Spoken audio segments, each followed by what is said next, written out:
અમદાવાદની અંદર જે દુર્ઘટના બની છે દુર્ઘટનાની જે દ્રશ્યો સામે આવી રહ્યા છે કાટમાળ એવું કહી રહ્યો છે કે કોઈના બચવાની સંભાવના નહીવત છે। એ બધાની વચ્ચે એર ઇન્ડિયાએ સત્તાવાર રીતે 105 લોકોના મૃત્યુ થયા હોવાનો આંકડો જાહેર કર્યો છે। 242 યાત્રીઓ આ પ્લેનની અંદર મુસાફરી કરી રહ્યા હતા અને આ પ્લેનમાં આપણા રાજ્યના ભૂતપૂર્વ મુખ્યમંત્રી વિજયભાઈ રૂપાણી પણ મુસાફરી કરી રહ્યા હતા। વિજયભાઈ રૂપાણી પોતાની દીકરીને મળવા માટે જઈ રહ્યા હતા એવી માહિતી અત્યારે સામે આવી છે।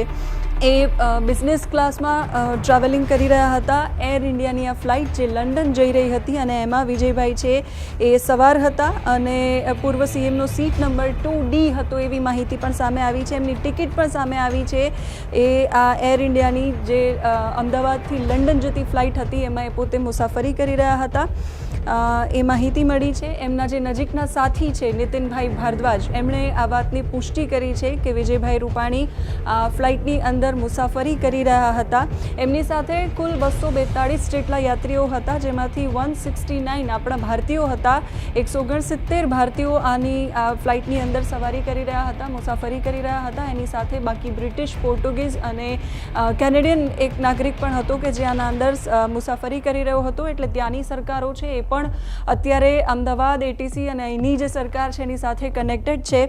આ બધાની વચ્ચે વિજયભાઈ ફોન નથી ઉપાડી રહ્યા એવું પણ નીતિનભાઈ ભારદ્વાજે કહ્યું છે અને તપાસ ચાલુ છે હજુ આ ઘટનાને લઈને। વિજયભાઈ રૂપાણીના નજીકના સાથી છે એણે આ માહિતી આપી છે। વિજયભાઈ રૂપાણી એર ઇન્ડિયાની જે ક્રેશ ફ્લાઇટ થઈ એ ફ્લાઇટની અંદર ટ્રાવેલિંગ કરી રહ્યા હતા। અત્યારે સ્થળ પર તપાસ છે એ ચાલી રહી છે।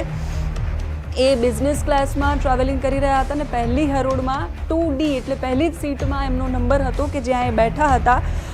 એમની સાથે બાકી બધા યાત્રીઓ પણ સવાર હતા અને જે લોકો જે પરિવારજનો અત્યારે પહોંચ્યા છે અમદાવાદ એરપોર્ટ કે સિવિલ આસપાસના વિસ્તારોમાં એ લોકો કહી રહ્યા છે કોઈની બહેન એમાં નથી મળી રહી, કોઈના ભાઈ નથી મળી રહ્યા, કોઈના સાડી નથી મળી રહ્યા। આ બધી જ માહિતી છે એ સામે આવી છે।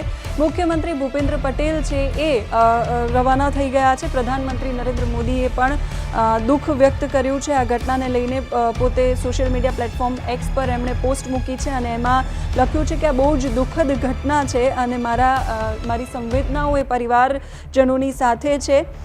મિનિસ્ટર્સ અને ઓથોરિટીઝ છે બધી એમને આ જે ઘટના છે એની સાથે સંકળાયેલા રહેવા અને ત્વરિત તાત્કાલિક જે પણ મદદ મળે એ આપવા માટે સૂચના આપી દેવામાં આવી છે। એની સાથે વડોદરાથી એનડીઆરએફની 3 ટીમ છે રવાના કરી દેવાઈ છે। બીએસએફની ટીમ પણ અહીંયા મદદમાં આવી છે। વડોદરાના ફાયર એન્જિન પણ રવાના કરી દેવામાં આવ્યા છે અને ઘટના એટલી દુઃખદ અને એટલી ગંભીર અને ભયાનક છે એ પરિસ્થિતિ કે અમુક દ્રશ્યો અમે તમને બતાવી પણ નથી શકતા।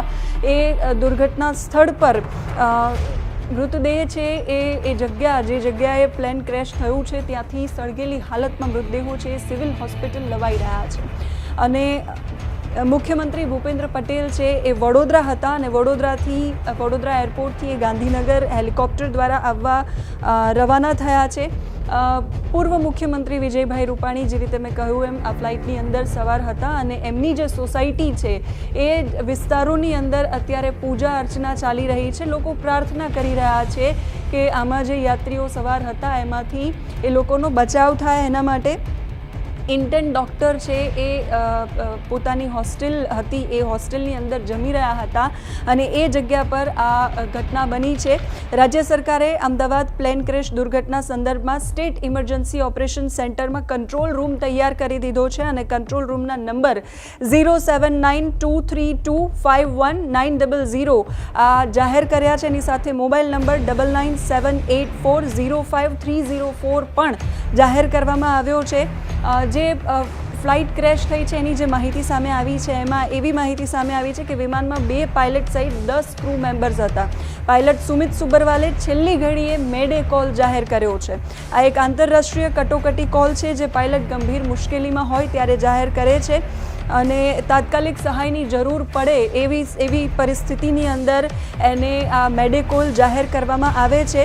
મેડે ફ્રેન્ચ શબ્દ છે ને મેડેઝ પરથી આવ્યો છે એટલે એનો એવો અર્થ થાય કે મને મદદ કરો। એટલે કટોકટીની પરિસ્થિતિમાં તમે વિચારી શકો છો કે યાત્રીએ છેલ્લી ઘડીએ એટીસીને ઇમરજન્સી કોલ કર્યો ને એવું કહ્યું કે મને મદદ કરો પ્લીઝ, જરૂર છે અત્યારે અહીંયા।